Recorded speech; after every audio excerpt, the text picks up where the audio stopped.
Her Har Mahadev my YouTube family. फाल्गुन कृष्ण संकष्टी चतुर्थी की हार्दिक शुभकामनाएं। आज संकष्टी चतुर्थी के शुभ अवसर पर आप सभी सुनेंगे संकट चतुर्थी के दिन सुनी जाने वाली विघ्नहर्ता भगवान गणेश और चौथ माता की कथाएं। जो भाग्यशाली होते हैं उन्हें यह दिव्य कथा सुनने का सौभाग्य प्राप्त होता है। कहा जाता है कि इस दिव्य कथा को जो सुनता है और व्रत करता है उसके जीवन में सभी विघ्न स्वतः ही दूर हो जाते हैं। तो आइए आज मैं आप लोगों को यह कथा का श्रवण कराती हूँ। धर्मराज युधिष्ठिर ने भगवान श्री कृष्ण से पूछा, हे मधुसूदन, आप कृपा करके फाल्गुन मास कृष्ण पक्ष की संकष्टी चतुर्थी के महत्व और इस व्रत की कथा का वर्णन कीजिए। तब भगवान श्री कृष्ण ने धर्मराज युधिष्ठिर को जो वृत्तांत सुनाया वह वृत्तांत एक समय देवी पार्वती जी के पूछने पर स्वयं गजानंद महाराज ने उन्हें बताया था।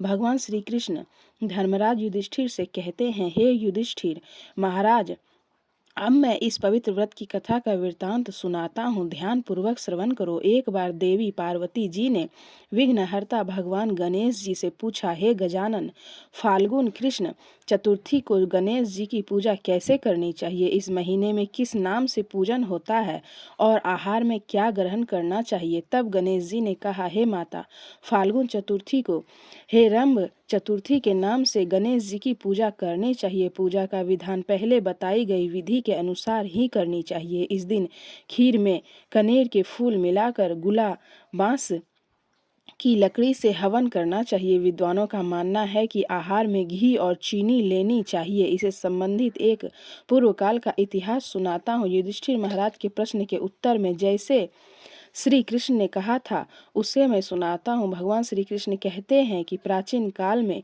यवनासु नामक एक राजा थे। वे धर्मात्मा, उदार, दाता, देवताओं और ब्राह्मणों के पूजक थे। उस राजा के राज्य में विष्णु शर्मा नामक एक तपस्वी ब्राह्मण भी रहते थे।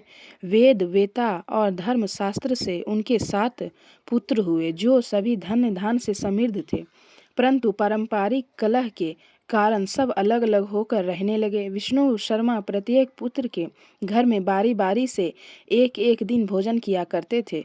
बहुत दिन बीतने के बाद वे बूढ़े होकर कमजोर हो गए। वृद्धि के कारण उनकी सारी बहुएं अब उनका अनादर करने लगी। वे पहले की तरह उनकी देखभाल नहीं करती थी, ना ही उन्हें सम्मान देती थी।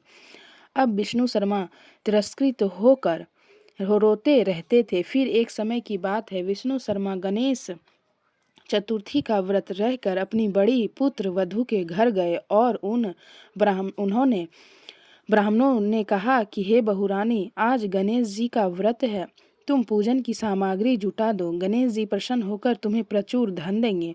अपने ससुर की बात सुनकर बहू कर्कश स्वर में बोली, हे पिताजी, मुझे घर के कामों से ही फुर्सत नहीं है, फिर मैं इन झमेलों में नहीं पड़ने वाली। और ससुर जी, आप हमेशा ही कोई ना कोई नाटक रचते रहते हैं। आज गणेश जी का बहाना लेकर फिर आप पहुंच गए। गणेश जी का व्रत नहीं जानती हूँ और ना ही मैं गणेश जी को जानती हूँ, आप यहाँ से जाइए। इस प्रकार बहू से झाड़ सुनकर वह 6 बहुओं के घर बारी बारी से गए, परंतु सभी ने वैसे ही बात कही।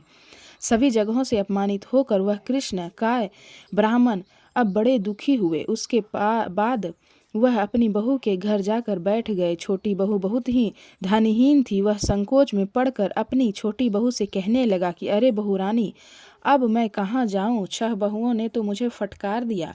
तुम्हारे यहाँ तो व्रत सामग्री एकत्रित करने का कोई साधन ही नहीं है और मैं खुद बहुत वृद्ध हूँ। हे कल्याणी बहू, मैं बार बार सोचता हूँ कि इस व्रत में रिद्धि सिद्धि मिलेगी और सभी कष्टों का अंत होगा। अपने ससुर की बात सुनकर छोटी बहू कहने लगी, पिताजी, आप इतने दुखी क्यों हो रहे हैं? आप अपनी इच्छा के अनुसार व्रत कीजिए।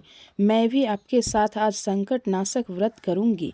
इससे हमारे दुख दूर होंगे। ऐसा कहकर छोटी बहू घर का काम काज निपटा कर बाहर जाकर भिक्षा मांग लाई और अपने ससुर के लिए अलग अलग लड्डू बनाकर उसने चंदन, धूप, फूल, अक्ष, नैवेद्य, तांबूल उसने सब अलग अलग करके ससुर के साथ गणेश जी का पूजन किया।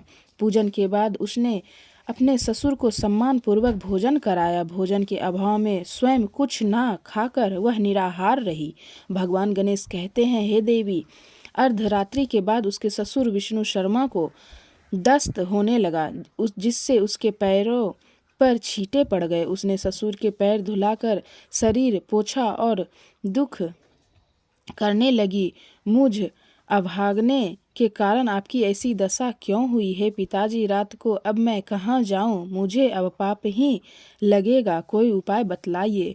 रात भर विलाप करते के कारण अनजाने में उसका जागरण भी हो गया और फिर सुबह छोटी बहू ने सुबह उठकर क्या देखा कि उसके घर में हीरे मोती और मणियों का ढेर पड़ा हुआ है, जिसके उसका पूरा घर प्रकाशित हो रहा था। अब उसके ससुर के दस्त भी बंद हो चुके थे। आश्चर्य में पड़कर वह अपने ससुर से पूछने लगी कि पिताजी, यह क्या बात है? संपत्ति किसकी है? अरे इतनी मनी आदि हमारे घर में कहाँ से आ गए? पिताजी, कहीं कोई लोग हमें चोरी में फंसाने के उद्देश्य से तो घर में नहीं डाल गया? बहू की बात सुनकर ब्राह्मण कहने लगे, हे कल्याणकारी, यह सब तुम्हारी श्रद्धा का फल है। तुम्हारी भक्ति से गणेश जी तुम पर प्रसन्न हुए हैं और इस व्रत के प्रभाव से ही गणेश जी ने तुम्हें इतनी सारी संपत्ति दी है। बहू कहने लगी, पिताजी आप तो धन्य हैं, आपकी कृपा से ही गणेश जी प्रसन्न हुए हैं और मेरी दरिद्रता दूर हुई है, घर में अतुल्य संपत्ति आ गई है, आपकी कृपा से मैं धन्य हो गई। इस प्रकार ससुर से बहू बार बार कहने लगी। अब तो छोटी बहू के घर अपार संपत्ति देखकर बाकी सभी बहुओं को क्रोध की सीमा नहीं रही। उन्होंने कहा कि बूढ़े ने अपने पूरे जीवन का धन संचित किया होगा और उसने छोटी बहू को दे डाला। आपस में परिवारजनों के कलह को देखकर विष्णु शर्मा डर कर कहने लगी कि इसमें तो मेरा कोई दोष नहीं है, केवल इस व्रत के पुण्य प्रभाव से ही गणेश जी ने प्रसन्न होकर छोटी बहू को यह सब कुछ दिया है। भगवान गणेश ने कुबेर जैसी संपत्ति छोटी बहू को प्रदान की है। बहुओं, मैंने पहले तुम्हारे ही घर जाकर व्रत के अनुष्ठान का अनुरोध किया था, परंतु तुम सभी ने मुझे दुत्कार दिया और छोटी बहू ने भिक्षा मांगकर पूजन सामग्री जुटाई।